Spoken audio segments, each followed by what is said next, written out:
Assalomu alaykum hurmatli obunachilar. Mana bugun biz Andijon mashina bozoridamiz. Xudo xolasa videomiz avzori shu Damas bo'ladi, yangi ekan. Aka 2025 yilimi dedingiz aka?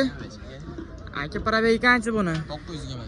920 kilometr bo'ladi aka. Hamma narsa bo'lgan aka. Mashinamiz ideal holatda akalar.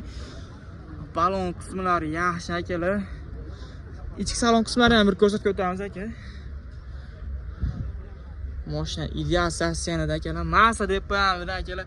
Puli bor akalarimiz bo'lsa, aloqaga chiqib savdosi bo'ladi akalar. Mashinamiz ideal stansiyada. Xudo xolasa telefon nomerlar qoldiramiz, oxirida aytib o'tamiz. Hamma narsa joyida. Necha pul deyapti aka buni? Bozor 8700 kami bor aka. Obunachilarimiz o'tiraversak 8500 beramiz. 8500 ga beradi akalar. Skidkani bo'lmasa akalar. Nomerlar ayting aka. 93lik 427 79 71 raqamlarga telefon qilaveramiz akalar. Mashinamiz ideal stansiyada bo'ladi akalar.